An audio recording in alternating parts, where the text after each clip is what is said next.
j'ai ressenti une présence derrière moi qui m'a touché l'épaule et franchement, ça m'a vraiment glacé le sang.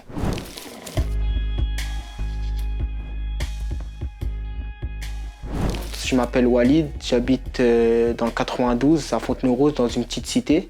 Alors aujourd'hui, je vais vous parler de mon histoire, une histoire qui se passe dans le bâtiment 100.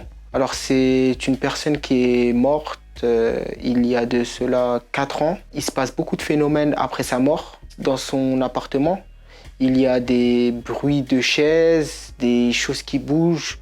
On se demande est-ce qu'il y a des gens qui habitent. Et des fois, il y a des phénomènes qui se passent dans les appartements des voisins. Il peut y avoir une télé qui s'allume, une télé qui s'éteint. Il y a des phénomènes comme ça qui se passent. Moi, récemment, j'avais un portrait avec... c'était un cadre chez moi accroché au mur. Il est tombé comme ça d'un coup, alors qu'il était bien accroché, et vitres par terre, etc.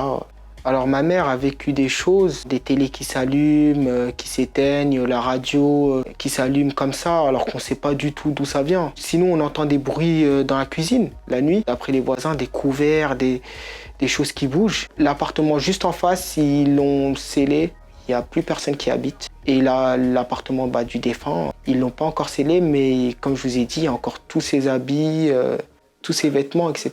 J'ai pris des images à l'intérieur de l'appartement. Franchement, quand je suis rentré, j'ai vraiment ressenti quelque chose, une présence vraiment... Voilà quoi. Déjà, il pratiquait des choses, des rituels ou du magnétisme. Donc ça veut dire qu'il avait un contact, je ne sais quoi, avec les esprits.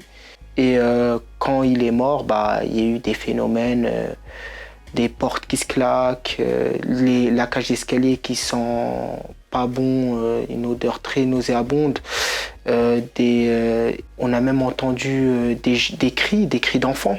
Alors moi j'ai vécu une expérience qui m'a fait vraiment vraiment peur. C'est-à-dire que quand je rentrais tard le soir, je l'avais raconté sur Touche pas à mon poste, j'ai ressenti une présence derrière moi qui m'a touché l'épaule et franchement ça m'a vraiment glacé le sang.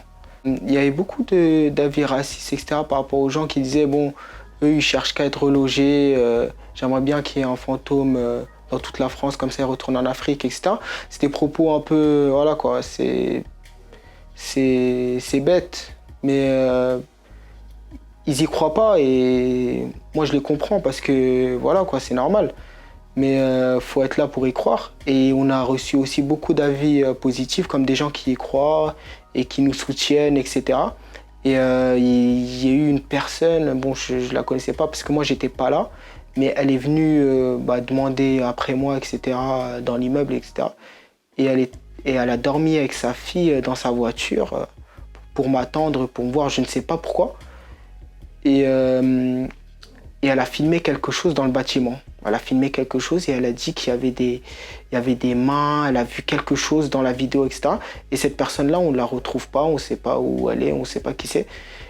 Et il y a une autre personne, elle est venue dans le bâtiment et elle provenait de Melun. Elle est venue dans le bâtiment et elle était en pleurs dans le bâtiment et on lui demande « Madame, qui vous êtes ?» etc. Elle dit « Je ne sais pas, je me suis retrouvée ici, je ne sais pas comment, etc. » Et elle pleurait. C'était une personne de Melun. Bon, Melun, c'est vraiment, vraiment loin de chez nous, du 92. Et c'est des choses que je trouve vraiment bizarres. Le maire nous a soutenus et a pris l'affaire au sérieux. C'est-à-dire qu'il nous a donné, il a donné rendez-vous à toutes les familles après que je sois passé sur TPMP. Et il a essayé de trouver une solution.